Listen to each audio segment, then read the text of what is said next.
Olá, alunos do segundo ano do ensino médio. Estamos de volta com a nossa videoaula de História sobre o PET 2/2021. Desta vez, vamos fazer uma abordagem, vamos explicar o conteúdo sobre a semana 5, que tem como tema a Constituição de 1824. Aqui é o professor Marcos Casella, o professor de História de vocês. Portanto, seja bem-vinda, seja bem-vindo à nossa videoaula de História. Identificar as características da Constituição que vigorou no Brasil de 1824 até o fim do período imperial, quando o Brasil tornou-se uma república no dia 15 de novembro de 1889. Então vamos falar da Constituição de 1824. Você sabe o que é uma Constituição? É um documento escrito que define a organização política, administrativa e jurídica de um país. É sua lei suprema. Isso significa que as demais leis que forem feitas naquele país têm que estar de acordo com a Constituição para poderem ser aplicadas. Então, passando para frente aqui.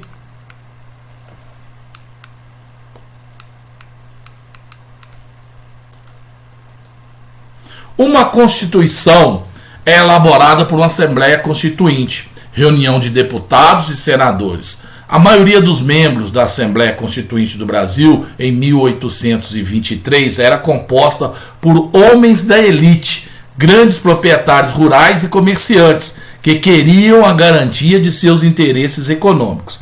O projeto de Constituição por eles elaborado ficou pronto com essas principais características: oposição aos comerciantes e os militares portugueses residentes no Brasil, que seriam proibidos de ocupar cargos públicos de representação nacional, como deputado e senador.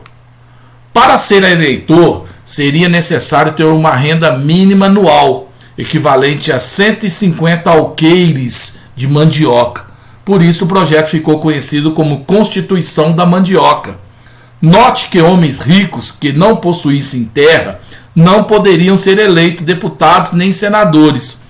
Isso retiraria do poder legislativo, o que elabora as leis, os comerciantes portugueses, que, embora fossem ricos, não tinham rendimentos provenientes da posse da terra. Então, essa foi o primeiro esboço de Constituição. Ele foi apresentado a Dom Pedro I.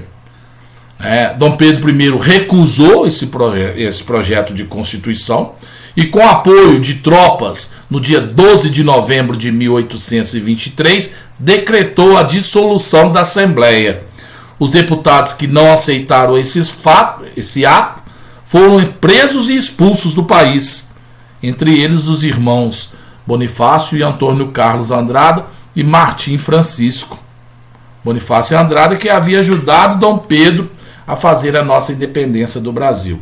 Então isso mostra que essa primeira Constituição, elaborada em 1823, ela tinha um caráter liberal. Dom Pedro não agradou, porque Dom Pedro vai querer uma Constituição de caráter mais autoritário e absolutista.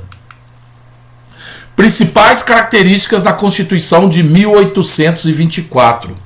Forma de governo: monarquia hereditária. Estabeleceu 4 poderes: moderador, executivo, legislativo e judiciário. Sistema eleitoral: voto indireto e censitário por renda mínima. Havia uma religião oficial, a católica romana. O país seria geograficamente dividido em províncias, cujos presidentes seriam nomeados pelo imperador. Para acalmar os constituintes brasileiros, Dom Pedro nomeou uma comissão de 10 brasileiros natos para elaborar um novo projeto de Constituição. Aprovado o texto pelo imperador no dia 25 de março de 1824. Então, por isso que a gente fala que a Constituição de 1824 ela foi outorgada, ela foi imposta ao Brasil por Sua Majestade Dom Pedro I. Entenda os poderes. Dom Pedro criou o chamado poder moderador, que só existiu aqui no Brasil. A gente sabe que, segundo Montesquieu, devemos ter 3 poderes: o executivo, o legislativo e o judiciário. Aqui no Brasil foi criado o quarto poder, chamado de poder moderador, algo que só existiu aqui no Brasil imperial.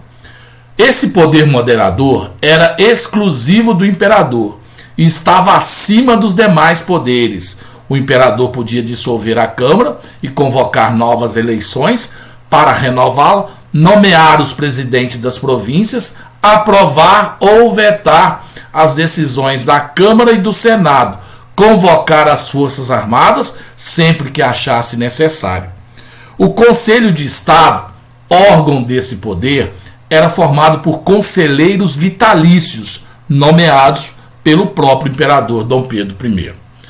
O poder executivo, este exercido pelo imperador e pelos ministros, deveriam administrar o país. Poder legislativo, discutia, elaborava e aprovava as leis, composto pelo Senado, que era vitalício, e pela Câmara dos Deputados. Os deputados tinham um mandato de 4 anos, cada província tinha o direito de eleger 3 candidatos ao Senado, e o imperador nomeava um deles, e esse senador passava a ser vitalício aqui no período imperial. Poder judiciário, composto por juízes e tribunais encarregados do cumprimento das leis e do julgamento dos infratores. Os juízes da mais alta corte de justiça do país eram nomeados pelo imperador Dom Pedro I. O sistema eleitoral. Como que funcionava o sistema eleitoral feito por Dom Pedro I? Estavam excluídos de votar as mulheres, os libertos, os indígenas, os homens menores de 25 anos e os religiosos também não podiam votar. Só votavam ou podiam votar os homens que tivessem uma renda mínima anual de 100 mil réis. Então vamos confirmar isso aqui, olha. Só podia votar no Brasil imperial homens, portanto sexo masculino, maiores de 25 anos, que possuíssem uma renda mínima de 100 mil réis.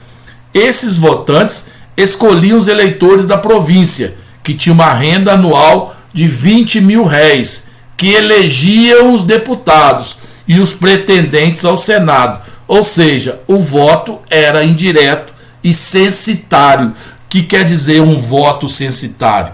Só pode votar quem tem uma certa renda. Então, portanto, vamos voltar aqui, olha, 100 mil réis, você podia votar, mas você não votava diretamente no deputado, nem no senador.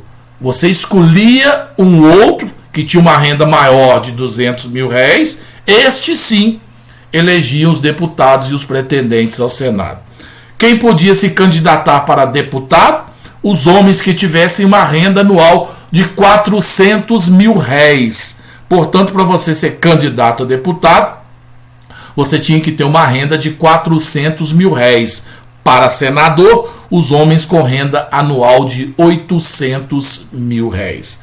Devido ao estabelecimento do voto direto por renda no Brasil, posse de terra, os grandes comerciantes tiveram garantido aí a sua participação nas decisões políticas e econômicas do Império. Portanto, isso é chamado de voto censitário. Só pode votar aquele que tem uma certa quantia anual em dinheiro, tem uma renda mínima, né, estabelecida aqui.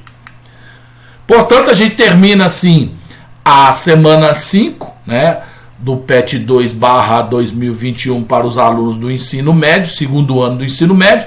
Dá um tempinho aí que eu retorno finalizando com a semana 6, que tem como tema partidos políticos e forças sociais no primeiro reinado. É só o tempo de beber uma água aqui que eu retorno trazendo, fechando com a semana 6 do PET 2, alunos do segundo ano do ensino médio. Tá ok?